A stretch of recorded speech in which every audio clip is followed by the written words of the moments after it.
Hey guys, welcome in again to the Shelby County High School Football Show. My name, as always, Alec Etheridge, the sports editor here at the Shelby County Reporter. We've got a fun week of playoff action to recap from last Friday night, and 3 teams out of the 5 that were in that first round ended up advancing on to round number 2. So we'll talk about those matchups coming up this Friday night. We'll also, at the end, as we always do, we'll jump into our SCR Stars of the Week segment and several important performances.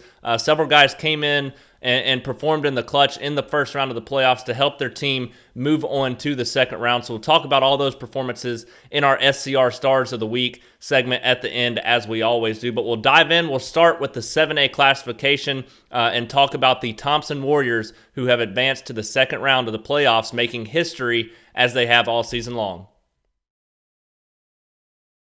Just when you think there's nothing else that this Thompson team can do, they do it. And it's just been an unbelievable football season for this Warriors team, for head coach Mark Freeman, all the coaches and the players this year.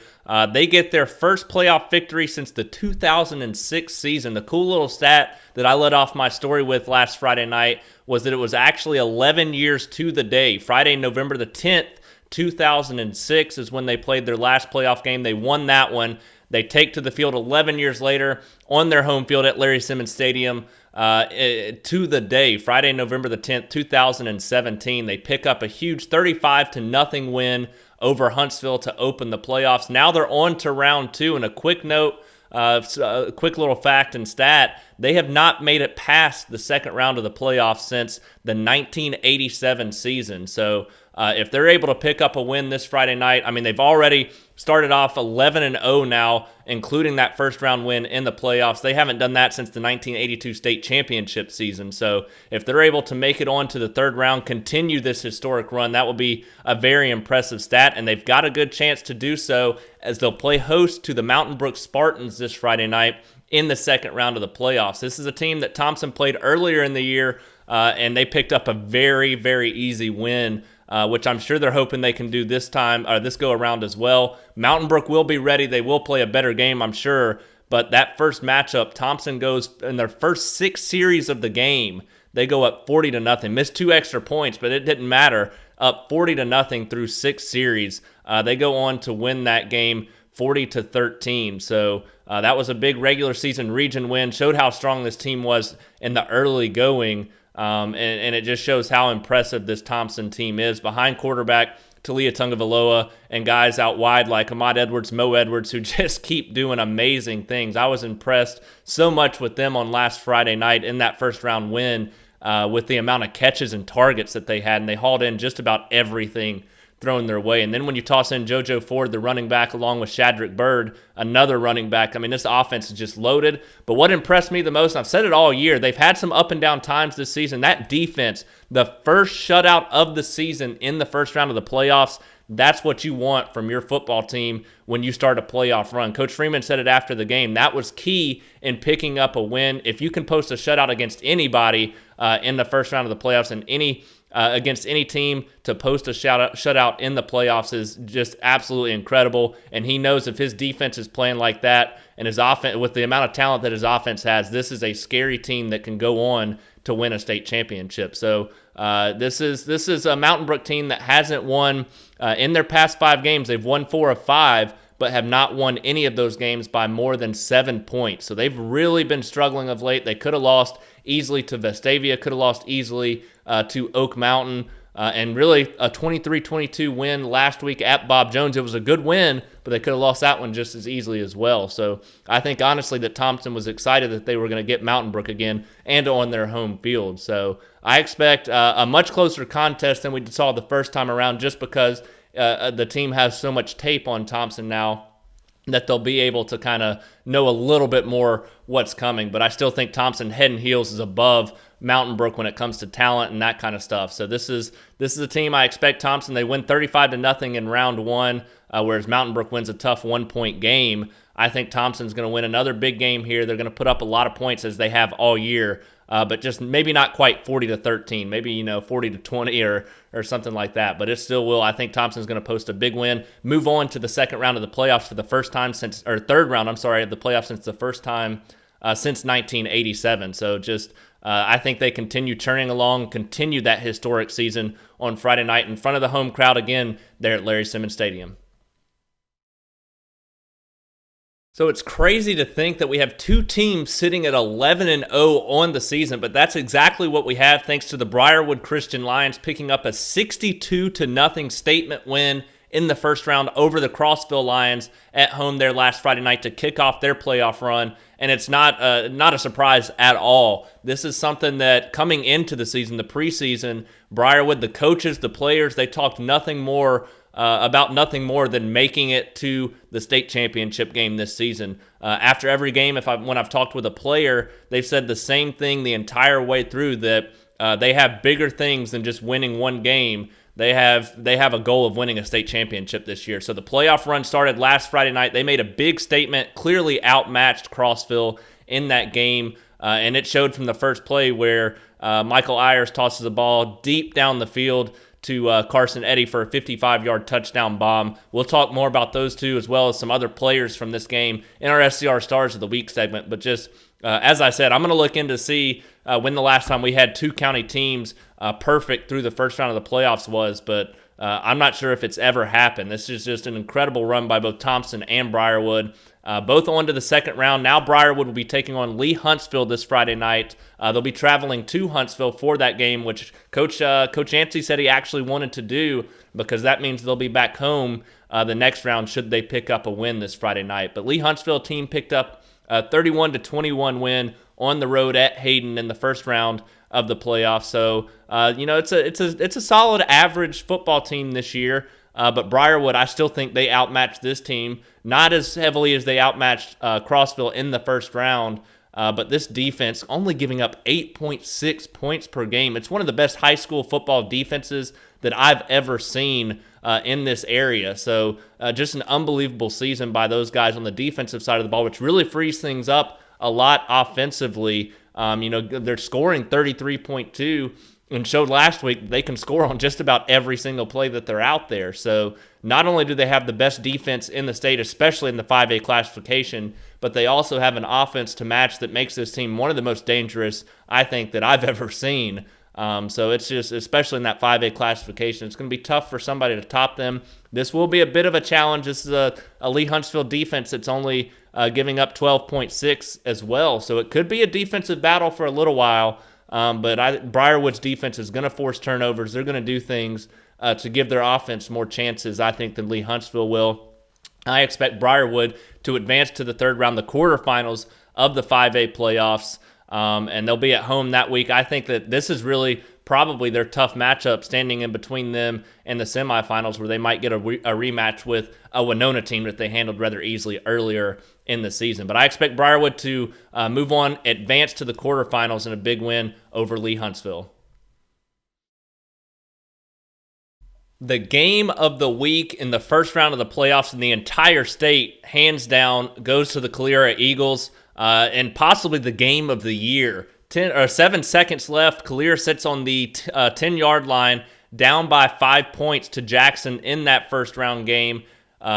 Cornelius Brown takes the snap, rolls out to his right, and finds he really just throws it up into traffic and finds Quindarius Cruz for the game-winning touchdown. They take that one 28-27, and one of the most thrilling high school football games that you will see, and definitely one of the more thrilling games that we've had in the state this season. So it's a survive and advance time of the year in the playoffs, and Calera did just that in the first round in that 28-27 win. Now they move on to take on the state's number 3 team. That's their reward for an exciting finish. The number 3 team in Beauregard this Friday night. They'll travel down to Beauregard. It's a team that won 23-20 in its first round matchup. Now this is the crazy thing. They've won 9 straight games. They lost their opener to Greenville 34-31. That's the team they beat this last Friday night. So they redeem that opening loss of the season in a 23-20 win. So both of those games between Greenville and Beauregard, 3-point games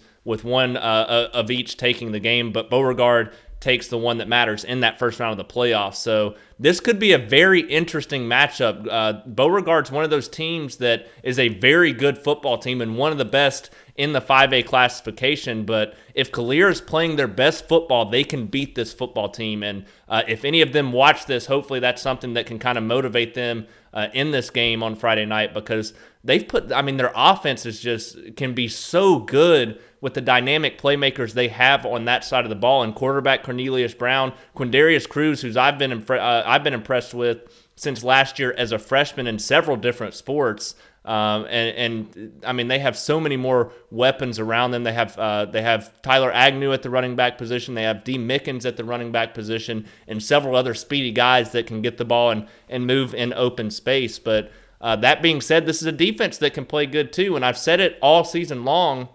It's a Calera team that's really been up and down. One week, one side of the ball plays good. The other week, the other side of the ball plays good. And then one week they both play bad, and one week they both play good. So it's been a really up and down season. But if they can put it all together, they've shown in the games that they've played their best football with as a complete team on both sides that they can really beat anybody in the state. And I think that they have a really good chance. A lot of people won't give them a shot Friday, but I think they've got a chance to pull an upset if they can play their best football on each side of the ball. And this is an offense, they're scoring 33.3 points per game, and Beauregard's putting up 42.2 points per game. So I think this could be a high-scoring battle. It's an offense that really, for Calera, that needs to be clicking Friday night. And with those playmakers they have, I think they can really keep this one close. I think they could pull off the upset. Not sure what I'm going to do pick-wise. I'll make that in our picks as we do every week. But this is going to be a tight game. Calera's got a good chance. They're going to be riding that high of the thriller, knowing that they could have easily been out in that first round. Same for Beauregard, though, in a tight 3-point game. But Calera a little bit different with that miracle ending. So I think that's something that can kind of fuel this team moving forward. But it should be a tight one down in Opelika this Friday night as Calera travels in round 2 to take on number 3 Beauregard. We had two teams that took part in the playoffs after strong regular seasons this last Friday night in Spain Park and Pelham. Both had impressive seasons. Both could have had much different seasons as well.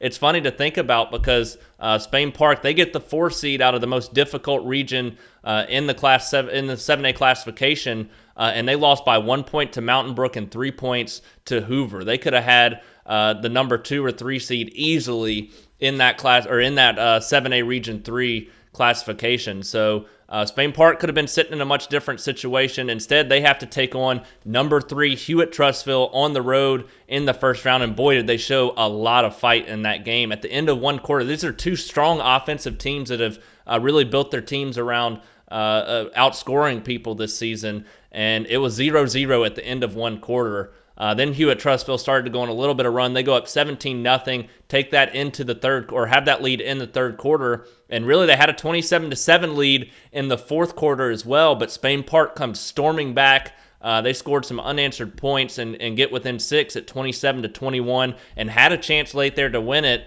But Hewitt-Trussville ends up getting the ball back. They go down. They score one more touchdown there late, win that game 33-21 to end the Jaguars season. But like I said, this is a team that could have been in a different situation. I don't want to say they could have been better, but they were a really good football team this year, and it was just unfortunate in the draw that they had to face off against Hewitt-Trussville in that first round. I think that they could have made a run easily to the semifinals because they should have beaten Hoover earlier in the year too, as I mentioned. So they could have faced off against Hoover in that next round, and I think they could have beaten them as well. So it's still overall a strong season for that entire team. Senior quarterback Braxton Barker with a nice senior year there as well. Coach Rainey, one of the greatest coaches, he did a great job with that team this year. So congrats to the Spain Park Jaguars. I'm sure they'll be back strong next year as well.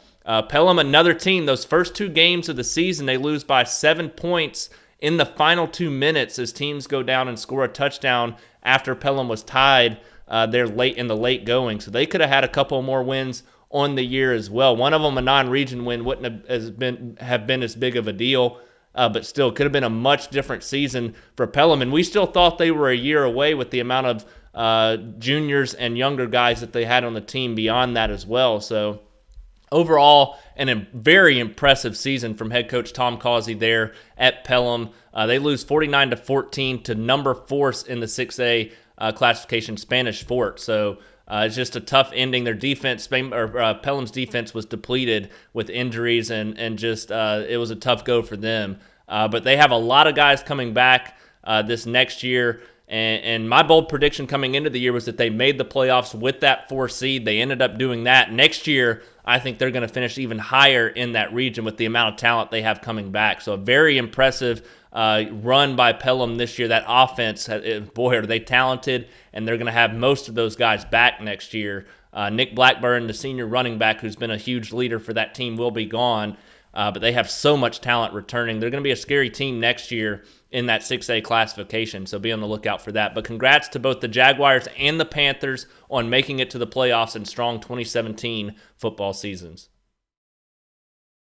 Just because the regular season's over does not mean the SCR Stars of the Week segment comes to an end.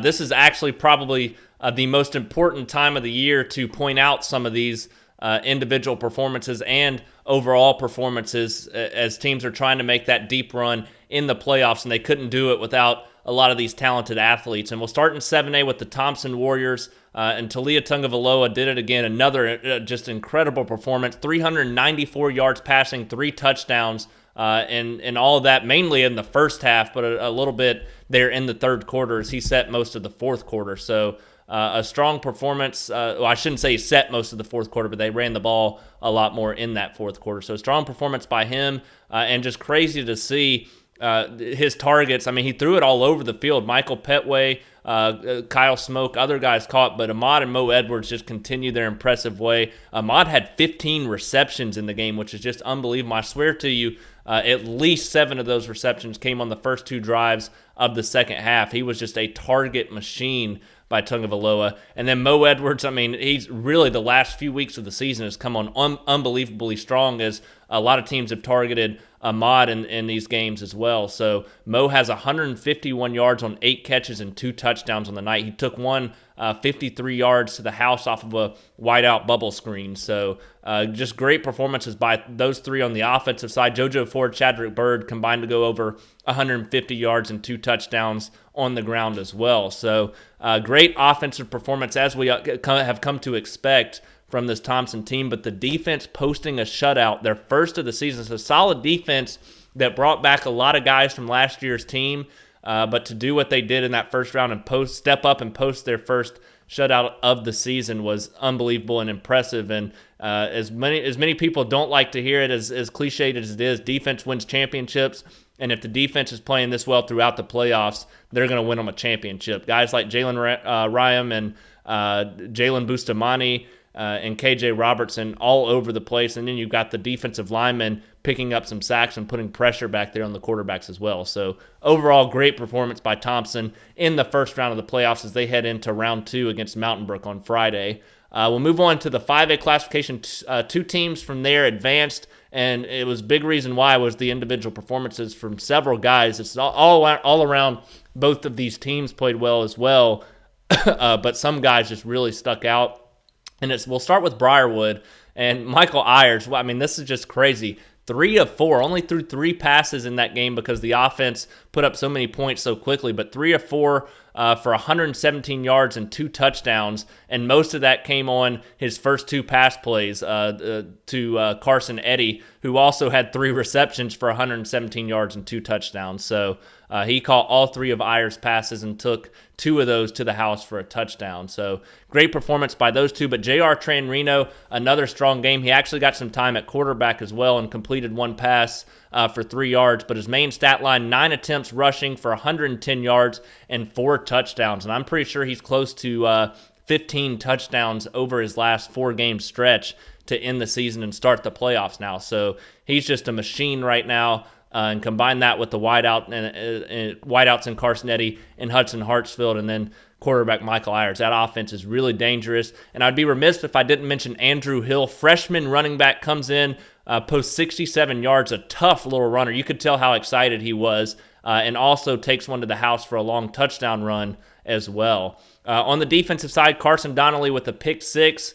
Big reason why they were able to score a lot of points early in that first quarter and take a 55-0 lead at the half. He had a pick six. Andrew Sherrod with a punt return as well. So all around special teams, defensively, and on offense, this team was clicking on all cylinders in that first round 62-0 route over Crossville. They'll be traveling to Lee Huntsville this Friday night for the second round. I expect big performances from all of those same guys again. Calera, our last team, we'll talk about three guys really quickly. DeCorian Mickens, D. Mickens, for the Eagles, goes 22 times on the ground for 132 yards and 2 touchdowns. He was a strong workhorse. I expect them to use him heavily in this next round as they travel to take on number 3 Beauregard, as well as Tyler Agnew. They're going to want to use that ground game a lot, I have a feeling.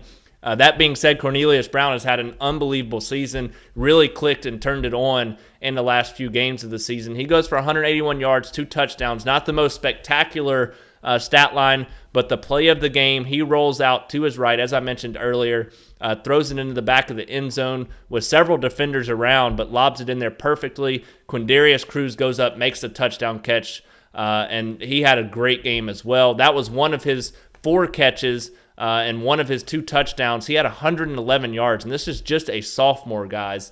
I'm telling you, Quindarius Cruz is a name to watch out for in the future as we move on. Calera, they advance, as I said, take on number 3 Beauregard on the road this Friday night. But several great performances from all of those guys in the first round. Big reasons that their teams are advancing on to round number 2, which is the quarterfinal round for the 7A playoffs. So a lot of excitement to come. We'll see how these teams fare on Friday night. We'll have our predictions this week posted to the website and in the paper, so make sure you either read that online or pick up a copy of the Shelby County Reporter. And then we'll have, as always, Facebook Live on Friday night from whichever game I go to. Still unsure where I will be, but Facebook Live there. We'll have stories and great coverage for you after the game. As always, I've enjoyed it. It's been a pleasure. What an exciting week we had in the first round of the playoffs.